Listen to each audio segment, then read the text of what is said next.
Hello guys, this is Paddy and I welcome you back here. At the end of last year, vehicle issues hovering around mostly the purchase of cars accounted for a quarter of all financial complaints, and this was just in the UK alone. And I know this year a lot of people will be buying cars, either their first or change cars. But do these, car dealership exist in the absolute interest of everybody? Do people truly understand the various options available to them, the financial and legal implications, and even the psychological effects of the option that they choose? This is what this video is all about.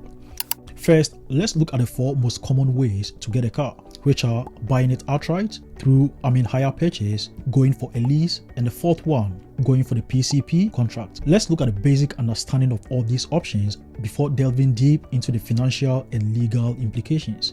Buying a car outright is straightforward. This is purchasing the vehicle direct from the seller without using finance. So by way of illustration, let's use this black Audi with a value of £40,000 throughout the video. If this car is £40,000, you simply pay £40,000 for it, and that is it. You use the car for however long you want and can decide to sell it without any third-party consultation. Now, the hire purchase option, which is commonly known as buying a car on finance, this is also with the intention that you want to actually own the car, but it allows you to spread the cost of the car over a contracted period. So you find a car, you pay a deposit, which is a percentage of the car's value, then you pay the rest of the price on finance plus the interest and any other charges that may come along with it on monthly basis. Leasing the car is also one option that's becoming popular for various reasons. This is quite similar to how you would rent a house for a period of time and pay rent on monthly basis and give it up at the end of the tenancy. In the same way, you sign a lease contract that allows you possession and usage of a car for a period usually between 2 to 4 years. The total amount of this lease is paid bit by bit on a monthly basis to cover the entire duration of the lease. So you only pay for the time you need a car and take it back or renew the lease at the end of the contract. Now, the PCP is the fourth option. This is just another type of car finance which allows you to have possession and usage of a car of your choice for a period of time and requires you to rather pay for the depreciated value of the car throughout that period. So you don't pay for the entire value of the car, but at the end of the contract you can elect to pay what is known as the balloon payment and own the car if you would like to own it. So now, what are the financial and legal implications of all these options? If you had a budget of 30,000, which option would you choose and why? And also, I would be happy if you would like the video and also subscribe to support my channel. The financial implication of buying a car is straightforward. Assuming you want the Audi worth 40,000, you simply pay 40,000 to the seller. You become the absolute owner of the car. No finance, no interest, no mileage restriction or third-party consultation if you want to sell the car. So if you have the money and can afford this option, it would probably be the best for you, because if you would be driving the car for about 10 years or more, paying 40,000 right now may end up being cheaper than the other options in the long run. However, as you would expect, maintaining the car becomes your sole responsibility, and also you lose what is referred to as the opportunity cost. Because with 40,000, you could have decided to choose any of the other options that we're going to talk about, which is the PCP or the hire purchase, which would allow payment on installments for the car over a period. You would have a larger part of that amount which could be invested in another profitable venture than using it all on a car. So with buying it outright, you lose this opportunity. Now, if you choose to lease the car, the lease agreement surely would be for a definite period, usually between 2 to 3 years. So here, you are not paying for the value of the car,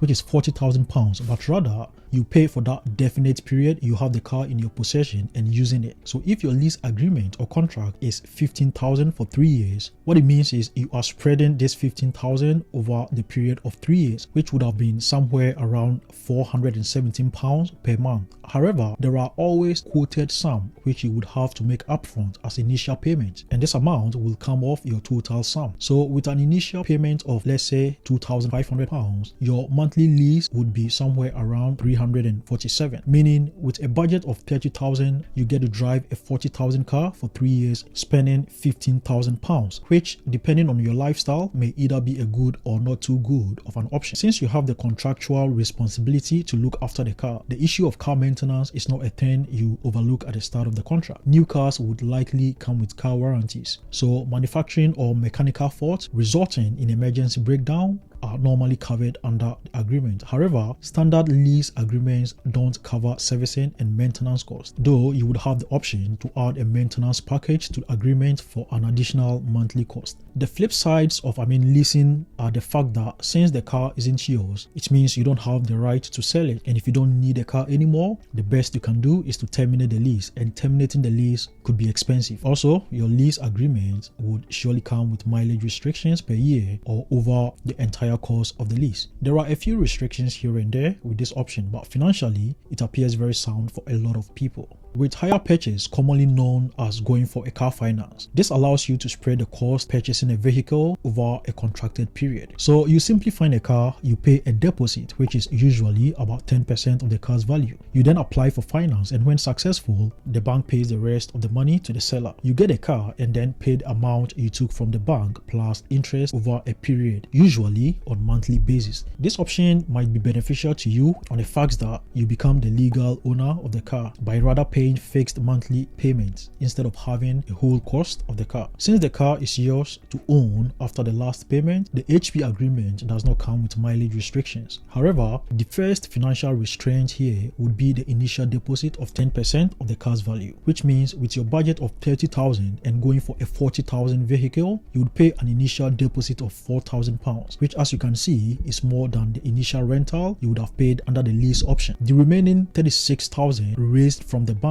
would have an interest rate from between 6% to 12%, depending on factors like credit score and your bargaining powers. Now, let's use the rate of 9%, since that is the median rate between 6 to 9. That means you would pay an interest of £3,240. So you would end up paying a bit over £43,000 for a £40,000 car over a period of 5 years, which is the usual length of the HP contracts. That means on monthly basis, you would pay somewhere around $654 towards the purchase of a 40,000 car, which somehow appears financially sound. The car at this point legally belongs to the finance company till after the last payment. However, you as the registered keeper usually have the responsibility to maintain the car and bear the maintenance cost. So paying a few more thousands over a period of 5 years may be very ideal for most people than having to part with £40,000 at once. The issues with hire purchase, however, revolves around the interest rate that sometimes people accept without conducting their due diligence, because this is exactly where the car companies make their millions of profit, meaning it is more likely than not that you would get a high interest rate. And also, sometimes people not fully understanding and assessing their contractual obligations under the contract. And then to the more popular option, which is the PCP option. With PCP, you are not paying for the specific period of using the car. You are not paying for the value of the car, and neither are your payments geared towards you owning the car at the end of the contract. You are rather paying for the depreciated value of the car during the period you use it. So if you want this 40,000 Audi for 5 years, they would carry out an assessment known as the residual value or the guaranteed future value by using some simple metrics like the predicted annual mileage and the age of the vehicle. By the time the contract is over, they would know and tell you the future value of the car by the end of the contract. So if at the end of the contract the £40,000 Audi drops in value to say 25,000, you would only be required to pay for the depreciated value of £15,000 plus the interest if you are on finance. So this is where the companies make their profits. The controversy with the PCP option mostly lies in this section, where buyers sometimes are given unrealistic residual values just to make them pay more. So if you feel the contract is a rip-off,